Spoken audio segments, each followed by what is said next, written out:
김경경 성도님 사랑해요. 사랑해요. 사랑해요. 그래요. 사랑해요. 사랑해요. 그래. 따라하겠습니다. 하나님과 사람 앞에서. 그렇습니다. 하나님 앞에 있다는 것은 결국 사람 앞에 있다는 것이죠.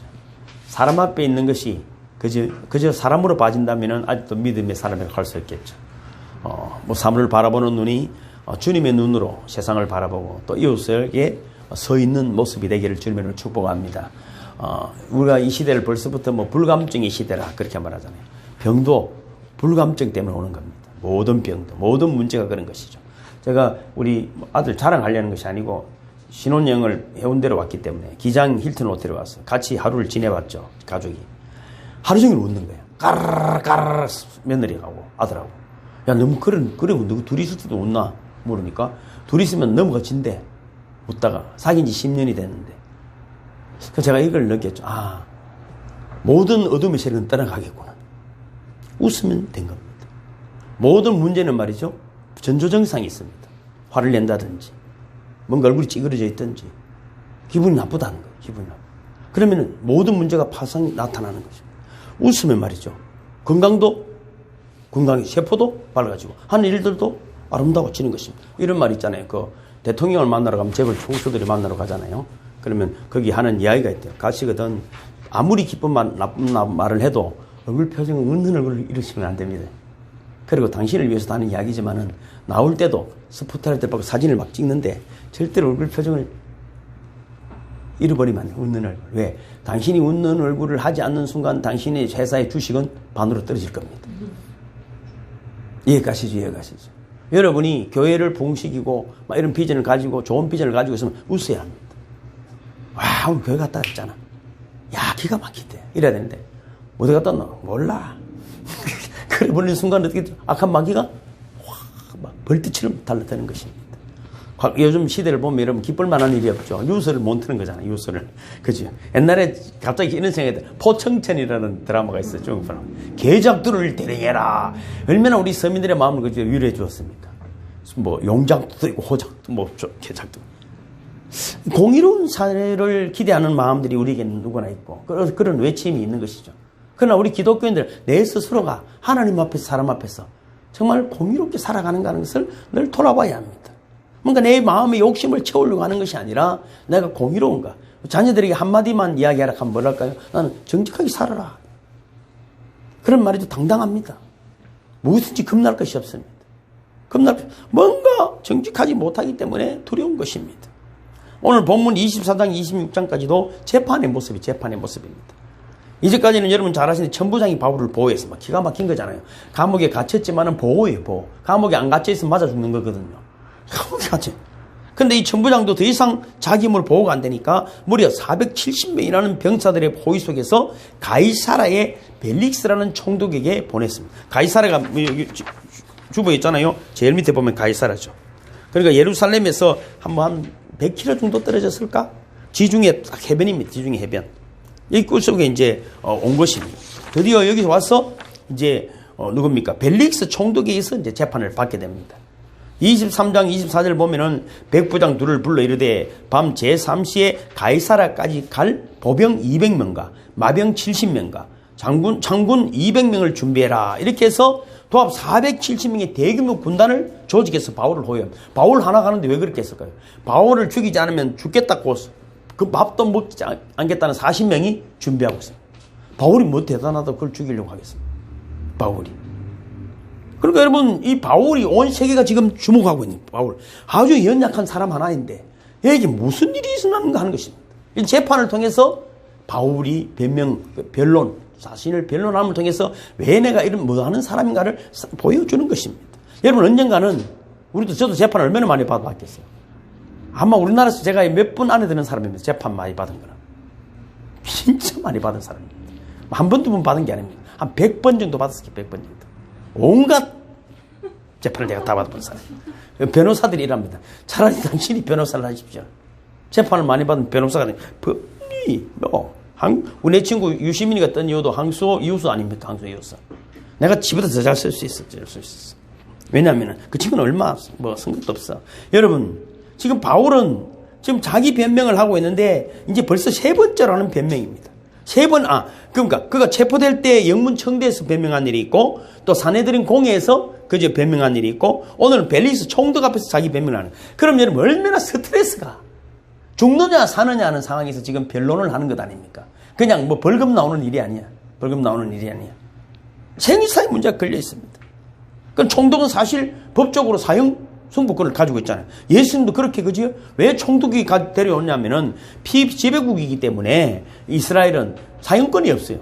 재판권도 없고 그래서 총독이 데려가서 예수님도 그렇게 해서 십자가에 못 박게 하는 것입니다.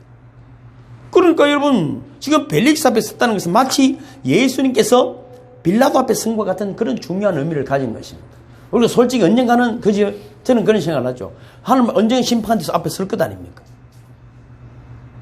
오후에도 뭐 살펴보겠습니다. 인생이 말이죠. 그렇습니다. 죽으면 그만이다는 사람도 있습니다. 죽으면 그만이다는 사람도 있어요. 우리 아버지가 그랬거든요. 죽으면 그만이다더라고. 죽으면. 그러나 여러분 또 여러 가지 무속적이고 불교처럼 뭐 윤회설도 있습니다. 윤회설도 있습니다. 뭐 소가 되든지 닭이 되든지 뭐 아주 돌을 많이 닦으면 부처까지 되면 천당에 간다든지 신의 세계가 있다는 거죠. 신의 것이. 그럼 기독교는 그렇습니다. 예수를 믿는다는 것은 여러분 예수를 믿는다는 게 아니야. 그분이 하신 말씀, 그분의 뜻을 믿는 거예요. 그래서 여러분 분명히 천국과 지옥이 있습니다, 여러분. 그리고 다시 부활합니다. 그래서 여러분 악인은 심판의 부활로 지옥에 가는 것이고 의인은 뭡니까? 천국에 가는 것입니다. 그래서 여러분 우리가 예배를 드리고 하나님 앞에 있는 것입니다. 아주 쉽게 우리가 뭐 착한 일을 많이 해서 천국 가는 것이 아니라 예수를 믿는 그 말씀을 믿기 때문에 오늘도 그 은혜를 사모해서 예배드리러 나온 줄 믿으시기를 주님으로 축복합니다. 그래서 재판은 재판. 그 바울은 여러분, 근데 오늘 본문에 보면 너무 담대하다는 것이죠. 왜 그럴까요? 내가 로마로 갈 것이라는, 내가 자기의 사명, 주님이 주신 음성이 있기 때문에 담대하다. 우리 하나님 음성을 듣는 분들도 있습니다. 그 들으면 어떻게 돼요? 얼굴이 달라지죠. 세상에 어떤 환란이 와도 누가 얼굴에 침을 뱉고 칼로 찌르도 겁날 것 하나님의 음성을 들었기 때문에. 근데 하나님 음성을 들었는데 여러분 겁나고 대통령이 내한테 뭔 이야기 한마디 해줄 수도 여러분 우리가 인생이 바뀌었다고 그러고 전화 한번 통화했다 하면 과거에 노무현 대통령하고 친구가 있었어요. 우리 동기 중에. 동기는 아닌데 선배인데 저 김해에서 목회를 하고 이름도 이재문. 근데 이번에 그 뭡니까 조창 기도에 그분이 초청을 받아 설교를 한마디 했어. 또 시골의 목사가 말이죠. 노무현 대통령 예수를 안 믿지만 친구니까 대구 상고 출신이잖아요. 나 부산 상고. 그래가지고 하고 나서 뭐 그때부터 내 스타가 되니. 그래서 자기가 만나기 전에 편지를 부탁했어. 대통령 한번 만나면 인생이 바뀔 거라고. 그래서 누가 편지를 써준다면은 지금은 소천하시지만 김규성 학장님이 우리 학교 그분이 문필 가거든. 그래 편지를 써준다 아니야 다를까 노무현 대통령이 답장이 오고 한번 만나자. 뭐 어떻게 해줬고 대한 조창기도회 국가대학 조창기도회 네가 설교 한번 해줄게. 동기라는 거 어떻게 하겠어요? 교회는 10명도 안 나오지만 그리고 그분이 스타가 됐는데 결국은 다시 그 시기 됐습니다. 여러분 그것 갖고 되는 건 아니야. 대통령이 도와주도 내 인격과 내 믿음이 충만하지 않으면 안 되는 거예요. 내가 100억 있으면 잘 쓸까? 그렇지 않습니다, 여러분. 한 번 없어도 웃는 사람이 있고, 까르르 웃는 사람이 있고, 100억이 있어도 막 인상을 이혼하고 세상 고민 다 짊어지고 사람이 있어요. 여러분, 바울이 지금 고난도 벌써 많이 당했고, 매도 맞았고, 감옥에도 갇혔고, 여러분, 인생살이 이러면 죽는 게 낫겠다 싶은데 어려운데도 지금 다시 또 변론을 해야 된다는 것입니다. 왜? 자기 변론이 아니에요. 내가 그리스도인이기 때문에 하나님 이야기를 할 기회를 얻었다고 생각하는 거예요. 재판을 받는데 어떤 기회라고요? 내가 복음을 전할 기회로 삼은 것입니다. 내가 좀 더 살아야 되는데, 좀 더 건강해, 좀 더 부자야 돼. 이런 것이 아니고, 구차하게 변명이 아니라. 그래서 여러분, 바울의 자세는 한 세 가지로 요약이 됐는데, 첫째는 고난을 피하고자 하는 구차한 자세가 아닙니다. 주어진 삶의 어떤 문제 때문에 서 있는 자세가 아닙니다. 3절에 보면 이렇게 말합니다. 이 바울을 송사하는 사람은 이렇게 말했어요. 벨릭스 각하여 우리가 당신을 힘입어 태평을 누리고 또 이 민족이 당신의 선견으로 말미암아 여러 가지 개선된 것을 우리가 어느 모양으로나 어느 곳에서나 크게 감사. 이거는 바울을 지금 궁지에 몰아넣으려고 더둘라는 변호사를 선임한 거예요, 사람들이. 그래서 바울을 최대한 궁지에 몰아넣고 사형시키려고 하는 그런 변호사를 썼는데 얼마나 첨을 멋지게 합니까? 사실 이웃이나 이런 거 설명 말은 이랬습니다. 우리 재판장에 존경하는 재판장님 여러 가지 공무에 바쁘시지만은 이렇게 해서 그렇게 하지만은 그러셨는데 그런데 바울은 그런데 이렇게 안 해요. 10절에 보면은 총독이 바울에게 머리로 표시하여 말하라니 어떻게 말하면 바울 보고 이랬겠다는 거죠. 머리로 말해봐. 사람같이 안 봤다는 거죠. 바울을. 그러니까 바울이 뭐라겠습니까? 그가 대답하여 당신이 여러 해 전부터 이 민족의 재판장 된 것을 내가 알고 내 사건에 대하여 기꺼이 변명하나이다. 딱 간단하게 자기 할 말을 딱 하는, 아첨하는 말이 전혀 너무 담대하고 당당하게 이야기는. 그런데 도리어 그것이 벨릭스의 마음을 감동했다는 말이에요. 감동했다는. 그래서 여러분 호감까지 가지게 됩니다. 23절 24절 읽어볼까요? 시작. 백부장에게 명하여 바울을 지키되 자유를 주고 그의 친구들이 그를 돌봐주는 것을 금하지 말라 하니라.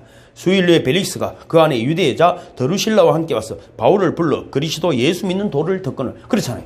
이 여러분 볼품없는 이 포로되 곧 죽어야 될 사람이 너무 담대하게 말하는 그 모습에 감동이 간 것입니다. 우리는 외모가 화려하고 뭐 여러 가지 막 조건이 많아, 조건이 많아.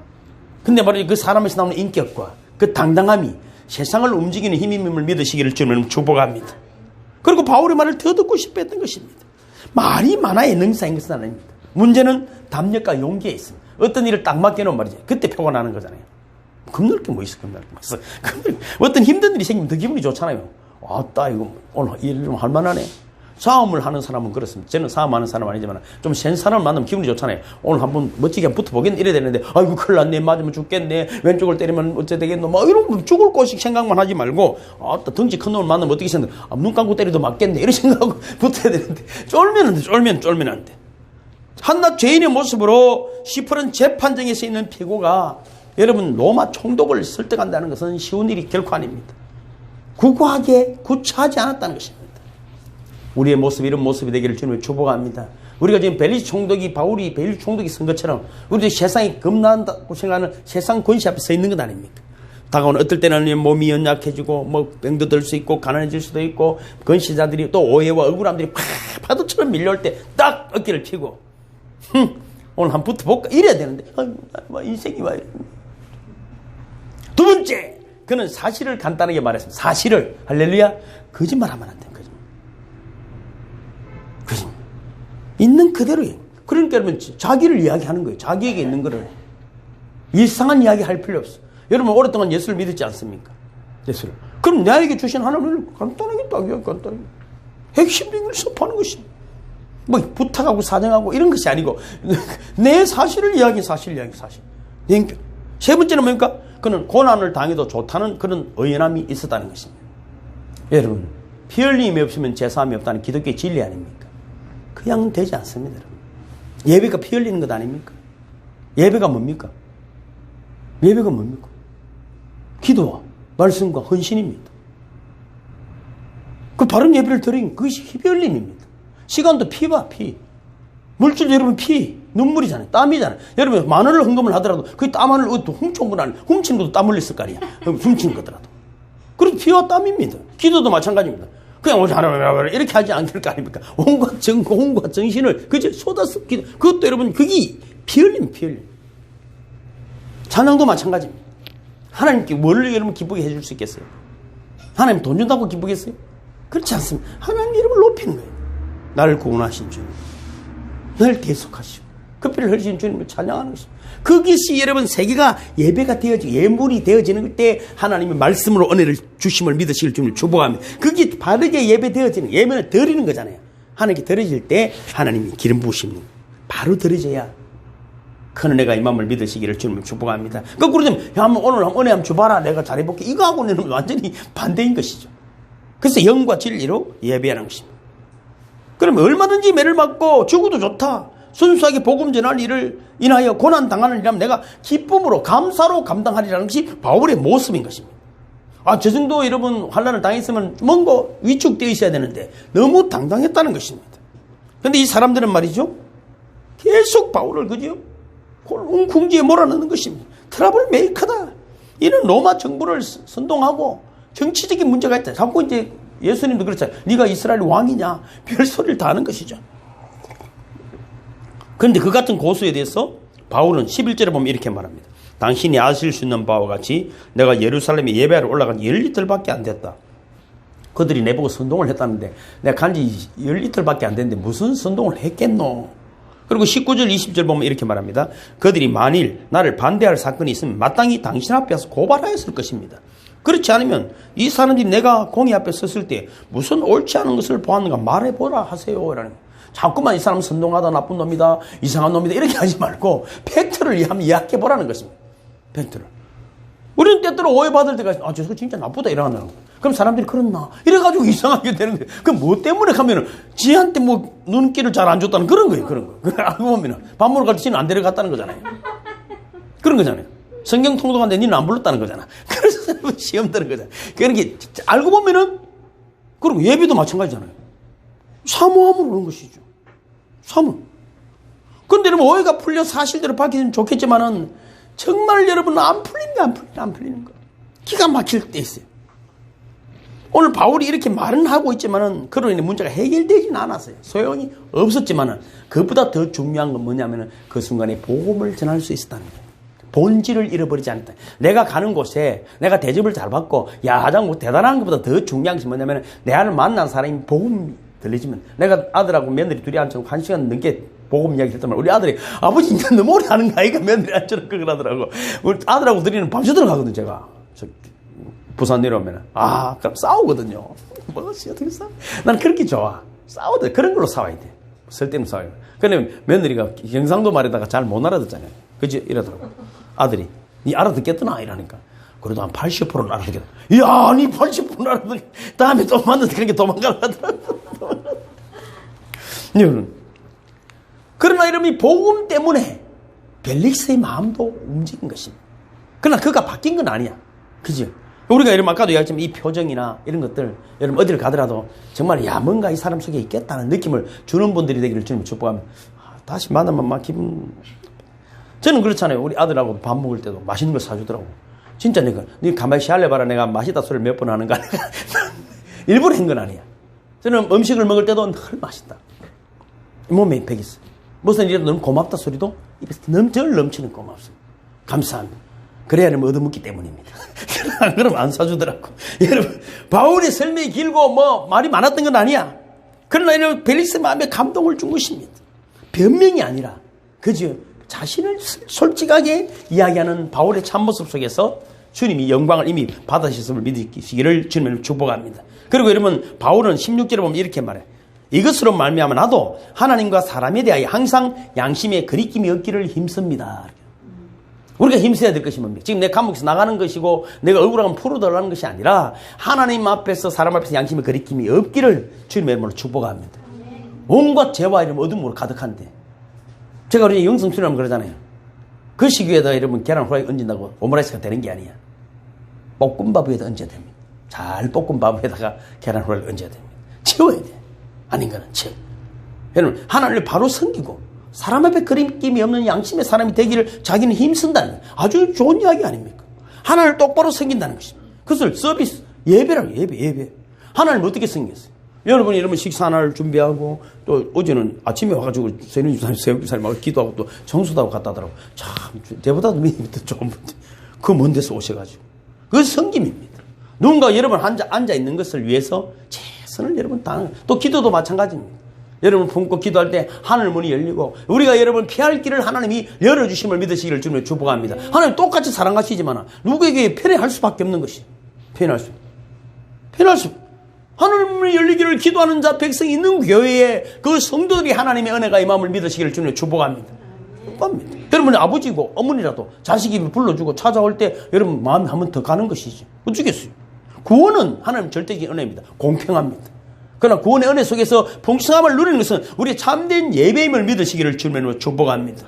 그리고 14절에 보면 이렇게 말하잖아요. 시작. 그러나 이것을 당신께 고백하리니 나는 그들이 이단이라는 도를 따라 조상의 하나님을 섬기고 율법과 선지자의 글에 기록된 것을 다 믿는다. 이렇게 말했어요. 저들은 이단이라서 예수를 이단이라 했거든요. 난 그분을 쫓지만은 나도 그들과 똑같이 조상 하나님을 섬기고 율법과 선지자의 길에 기록된 것을 다 똑같이 믿는다. 그런데 믿는 방법이 다르다는 거죠. 방법이 다른 거예요. 사실 예수님도 십자가에 못 박힌 이유가 그것 아닙니까? 말씀을 서로가 오해한 것이거든요. 그 자기들 보기 자기 말대로 안 하니까 이단, 자기 말대로 안 하니까 이단인 거죠. 자기 말. 내 마음에 안 든다고 이단이 아닙니다. 여러분, 우리가 진리 앞에 함께 의논하고 함께 기도하고 함께 섬겨야 될 줄로 믿습니다. 여러분, 유대인들은 자기 선민사상만 있었어요. 성경 곳곳에 세계 만방이 복음을 전하라는 메시지들이 있지만 그들은 돌아보지 않았어요. 그리고 이웃들을 불쌍한 사람 돌아보는 희년 제도까지 주었지만 그들은 종 삼고 노예 삼고 자기 이익만 돌아봤고 가난하고 병든 자들은 성받고 내쫓아버렸고 오직 성전만 잘 섬기면 복을 받는다는 생각으로 가득. 그 성전에 있는 사람만 대단하다고 생각했어요. 그렇지 않습니다, 여러분. 한국 교회도 이제 바뀌는 것이. 계속 바뀌고 있는 거예요. 바뀌고 있는 거예요. 여러분, 열심을 하나님 섬기는 것 같으나 사실은 자신이 목적이고 하나님의 수단이 되었어요. 그러나 예수님이 하나님으로 오셔서 하나님의 모습을 보여준 거잖아요. 우리를 위해 피를 흘리시고 섬기시고 무릎을 꿇고 발을 섬기시키신. 내가 너희를 사랑한 것 같이 너희도 사랑하. 이것이 마음에 안 드는 거예요. 제사장이 율법학자들이고 바리새인들 좋은 옷을 입고 그 뒤에 폼을 탁 잡고 다니면 대접받아야 되는데 이게 무슨 하나님이 우리를 섬기다니. 그럼 나도 우리를 섬겨야 된단 말이야. 저 문둥이들을, 저 거지들을. 그것이 전혀 맞지 않는 게 맞지 않는 게 맞지 않는 것. 그럼 여러분 수천 년 동안에 그런 핍박 환난 당을 깨닫지 못했어요. 잠시 깨닫는 것 같아도 절대 깨닫지 못합니다. 깨닫지 못합니다. 그래서 여러분 구원을 받기 위해 율법을 지켜야 된다는 것이 이스라엘적인 율법적인 요소라면은 우리는 구원받았으니까 율법을 지키는 거예요. 여러분 한국에 사는 사람은 한국의 법이 있잖아요. 여기 와가지고 북한 법을 이런데 북한처럼 해야 된다고 그 떠들이면 어떻게 되죠? 까묵성하는 거예요. 교회도 은혜의 강가교회도 여러분 보편 진리 안에서 여러분 성경의 진리 안에서 법이 있습니다. 또 목사님은 은혜의 강가교회 이러면 안 됩니다. 많으면 많더라고. 응가하면 지가 목사를 하든지 그러면은 오지도 안 해. 말만 하고 가. 그 어쩌라는 말인지를 모르겠어. 그치? 여러분, 내가 너무 집에 가가지고 가정상식 잘 모르면서 이러면 안 되면 저러면 안 되면 이렇게 하면 기분 좋겠습니까? 여러분, 보편 진리는 있어. 서로 사랑하고, 서로 성실. 이런 거는 떼는 말이지만, 말도 안 되는 이야기를 하면 안 됩니다. 여러분, 여러분, 고르반이라는 말도 있잖아요. 그치? 하나님께 드린다면서 부모에게 효도하지 않는. 지금도 여러분, 안타까운 일들이 세상에 얼마나 많은지 모릅니다. 자식이 죽어가는 세상이잖아요. 이상한 세상 살아가는, 이상한 세상을 살아가는. 이상한 세상. 또 효도도 마찬가지입니다. 요즘 또 요양병원이 생겨서 너무 감사한 건지 안 감사한 건지는 모르지만 그냥 여러분 던져버립니다. 여러분 진짜 안식은 뭡니까? 성김이 아니겠습니까? 여러분 솔직히 집에 하루 종일 누워 있는 게 낫습니까? 가난한 자를 돕고 병든 사람을 한번 돌봐주는 게 마음이 평안할까요? 그렇습니다. 뭔가를 섬기고 여러분 섬길 때 진짜 안식은 그런 의미거든요. 예수님 그 안식, 그래서 안식일에 아버지께서 일하니 나도 일한다. 그 일이 뭔가를 몰랐다는 것입니다. 여러분, 저도 여러분 많은 분들이 성기 보고 해본 말이죠. 그 기쁨은 말할 수가 없어요. 힘들 때 힘들수록 힘든 사람 섬기는 거예요. 병들을 쓰는 병든 자를 섬겨보세요. 치유가 일어나는지 안 일어나는지. 병원에서 살펴보고 한번 기도도 해보세요. 병든 자들 손잡고. 그런 말이죠. 치유 은사가 그럴 때 나타나는 것이 교회만 있다고 치유 은사가 나타나면 뭘 하겠어요? 여러분 누굴 고치려고? 내로 고치려고? 여러분 예수의 도를 쫓아 산다는 것은 하나님을 섬기고 이웃을 섬기는 것임을 믿으시기를 주님으로 축복합니다. 그렇습니다. 이것이 여러분 바리새인들에게는 마음에 들지 않았어요. 그래서 여러분 예수를 죽인 것처럼 지금 바울도 똑같이 우리도 똑같이 바울처럼 그렇게 세상에 서 있는 것입니다. 그렇게 여러분 멋있게 세상에 서 있을 때 하나님 놀라운 지혜와 능력이 은사들이 여러분 이 마음을 믿으시기를 주님으로 축복합니다. 그리고 14절 15절을 다시 한번 읽어보면 이렇습니다. 그러나 이것을 당신께 고백하리이다. 나는 그들이 이단이라는 도를 따라 조상이 하나님을 섬기고 율법과 선지자들이 그래 기록된 것을 다 믿으며 또 그들이 기다리는 바 하나님께 향한 소망을 나도 가졌으니 곧 의인과 악인의 부활이 있으리라 함이니이다. 야, 근데 벨릭스도 조금 알긴 알았지만 지금 사도 바울을 통해서 복음의 핵심을 지금 듣는 거예요. 몇 마디 아닌데도 벨릭스 마음이 감동해요. 이게 또 뭡니까? 의인과 악인의 부활이다. 하나님을 섬기고 율법과 선지자의 그 기록을 다 믿는다는 것입니다. 그럼 메시아가 오셨다. 그런데 뭡니까? 이게 바울과 지금 바울을 죽이려는 차이 뭡니까? 지금 이스라엘 똑같죠. 유대인들은. 그들은 메시아를 기다리고 있고 우리는 오시는 거예요. 우리는 다시 오시는 심판주로 오시는 그분을 기다리는 것이고 그들은 이 땅의 메시아 에이지, 이 땅의 평화, 이 땅의 여러분 파라다이스를 꿈꾸는 거예요. 메시아가 오셔서 온 세계를 통일해서 유대인들이 왕이 되는 거예요. 세상이 왕이 되는 그 시대를 기다리는 거예요. 지금도 기다립니다. 그들은 여러분 초림을 기다리고 우리는 재림을 기다리는 것입니다. 생각이 완전히 다른 것입니다. 21절 이렇게 되어 있잖아요. 오직 내가 그들 가운데 서서 외치기를 내가 죽은 자의 부활에 대하여 오늘 너희 앞에 신문을 받는다고 한 이 한 소리만 있을 따름이니이다 하니. 와, 그러니까 내가 고난을 사실 받는 이유는 뭡니까? 벨릭스는 지금 알아듣지 못하지만 그죠? 죽은 자의 부활에 대해서 오늘 심판을 받는 이 한 소리뿐에 죽은 자의 부활에 대해서. 그들은 지금 여러분 메시아가 아직 안 왔기 때문에 그죠? 그때 와야 해결된다고 하냐. 우리는 이미 그죠? 메시아가 오셨어. 죽었다가 부활하셨어요. 이 복음을 그들은 지금 듣기 싫어하는, 그들은 부활한 예수를 믿는 것이 아니라 지금 성전을 섬기고 그 율법을 섬기고 자기들의 기득권 앞에서 그들에게 여러분 순종하고 복종하기를 원하는데 이 체계를 깨뜨린 것 자체가 마음에 들잖아요. 그러면 성전이 뭔 필요가 있고 율법이 뭔 필요가 있고 이렇게 여러분 바울을 매도하는 것입니다. 이 어려운 말을 벨릭스가 알아들 턱은 없습니다. 그러니까 또 다시 한번 들어보겠다는 거예요. 그것 들으면 대단한 일 아닙니까? 저는 이렇게 생각해요. 벨릭스는 못 알아들었더라도 그 옆에 있는 분들 중에 누군가 알아들었을 거라고 저는 믿습니다. 왜냐하면 니고데모와 요한이 있었는데 니고데모에게 복음을 전해 요한이 성경을 봤다. 저는 그렇게 생각하는 사람이거든요. 옆에 있는 것도 또 여기 있지만 여러분 고기를 끄덕거리는 사람이 못 알아들을 수도 있어. 그런데 가만 자다가 불더니까 몰라. 지금 바울은 최선을 다해 23절 24절 읽어볼까요? 시작. 백부장에게 명하여 바울을 지키되 자유를 주고 그의 친구들이 그를 돌봐주는 것을 금하지 말라 하니라. 수일 후에 벨릭스의 그 안에 유대여자 드루실라가 함께 와서 바울을 불러 그리스도 예수 믿는 도를 듣거늘. 야, 바울은 최선을 다했고, 그렇죠? 하나님과 사람 앞에 그저 양심에 거리낌이 없도록 최선을 다하는 모습. 우리가 또한 최선을 다하는 분들이 되기를 주님으로 축복합니다. 여기서 오늘 본문의 어떤 핵심이라면은 여러분 바울을 통해서 우리가 받는 은혜, 오늘 본문을 통해서 받는 은혜가 뭡니까? 첫째는 기독교의 본질은 전염성이 있다는 거예요. 그들도 인정을 한 거예요. 사실 5절에 보면은 그죠? 우리가 보는 이 사람은 연병이라 천하에 퍼진 유대인을 다 소유케 하는 자예요. 나사렛 이단의 괴수다. 우리는 그렇습니다. 내가 뭘 한 말을 하든 안 하든 우리가 하는 것보다 선한 영향력이 있음을 믿으시기를 주는 축복은 다릅니다. 절대로 다릅니다. 우리 애들 뭐 그렇게 예수 잘 믿는 애들도 아니에요. 뭐 잘 믿는 날라리. 그런데도요, 우리 딸내미가 사귀는 남자친구 보면은 걔가 알고 보니까 남녀 호랑 개코를 믿는다고 엄마가. 그 아버지가 대한항공에서 그 추락해서 돌아가셨거든요. 집안이 굉장히 부잣집이에요. 아니 뭐 그 당시 뭐 20몇 년 전에 그 비즈니스 돈은 많은 집이에요. 근데 혼자 사는 게 힘드니까 어마어마한 호랑 개코를 믿어요. 근데 식구식이 다 시커먼 거예요. 우리 딸이 뭐 예수 믿다 소리 나는 딸만 보면 가정이 참이 잘 온대요. 뭔가 다르다. 도대체 이런 애가 그 집안에서 어째 빨리 시집을 오라고 난리지. 그냥 교회를 가야 된다.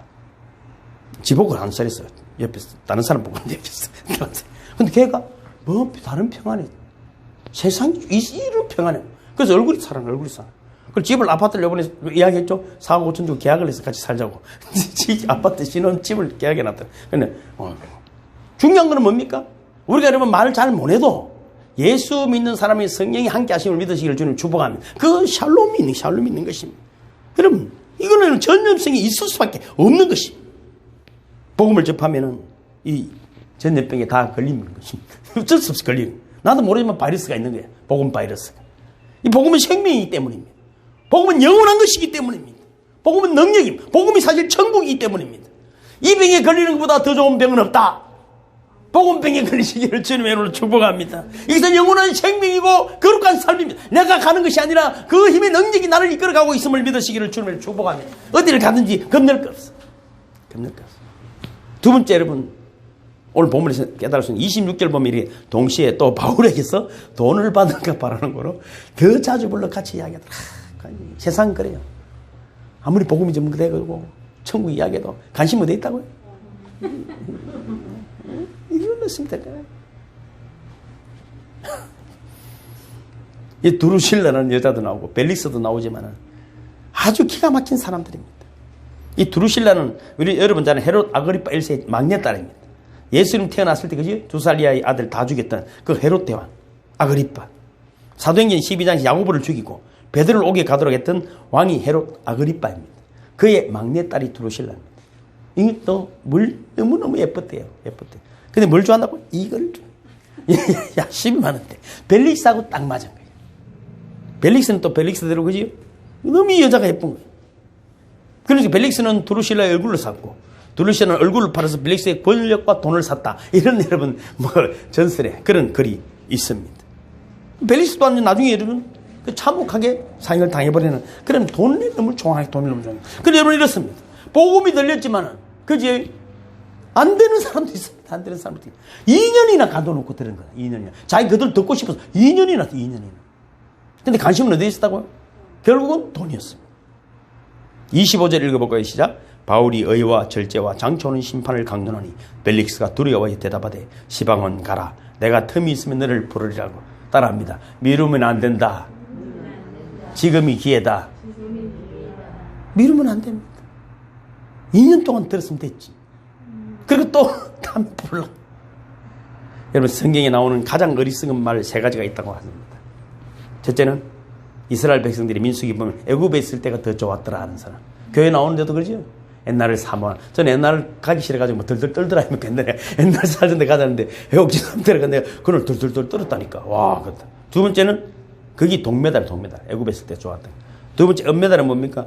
욥의 부인 이야기입니다. 하나님을 욕하고 죽으라. 금메달이 뭡니까?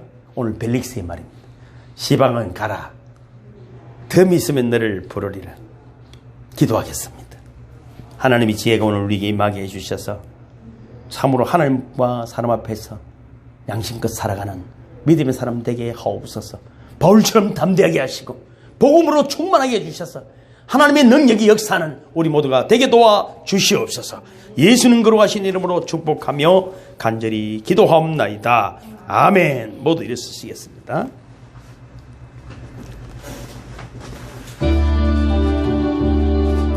마음을 다하고 성품을 다하고 힘을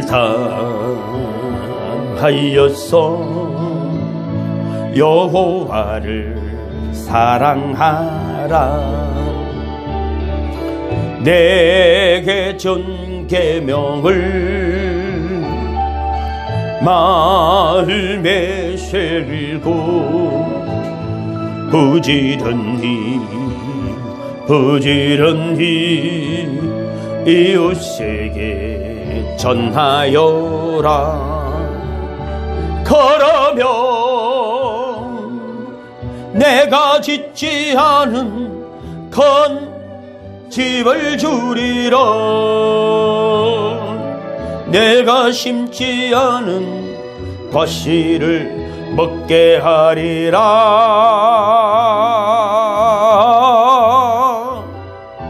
그러나 한 가지 잊지는 말아라. 죄인 된 우리를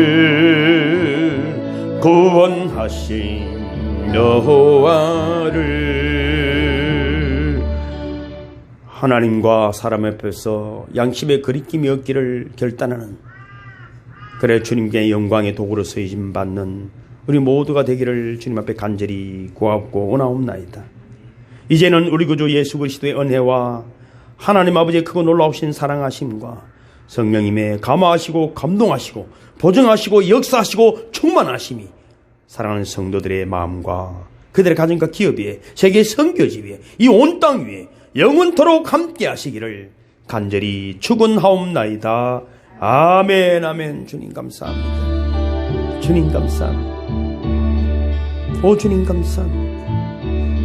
우리 얼굴에 주님의 형상이, 그 주님의 빛이 가득하게 함을 감사합니다. 우리가 가는 곳마다 어둠이 사라지고 우리가 빛과 소금이 되어 세상을 살맛나게 하는, 우리는 아무것도 없는 것 같으나 하나님이 함께하는 하나님의 사람이, 그리스도의 능력이 역사하는 사람이기에 오늘도 아버지 환난 가운데 바울처럼 담대한 믿음의 사람들로 세워주심을 감사합니다. 세상 권세 앞에 쫄지 말고 담대하게 복음을 전하는, 부활의 능력으로 살아가는 우리 모두가 되게 하심을 감사합니다. 주님이 말씀하셨사오니 빛이 있으라 하심에 빛이 있은 것처럼 오늘 주님 말씀하셨으니 우리의 모든 연약함이 강해지며 우리 교만은 겸손함이 되게 하시며 모든 질병을 치유하시며 가난한 자는 부하게 하심으로 주님의 영광을 위하여 귀하게 사용하여 주심을 믿습니다. 오 주님 감사합니다. 함께하지 못했지만 어느 곳에 있든 주님이 치유하시고 회복하심을 믿습니다. 예수는 거룩하신 이름으로 축복하며 간절히 기도합나이다. 아멘.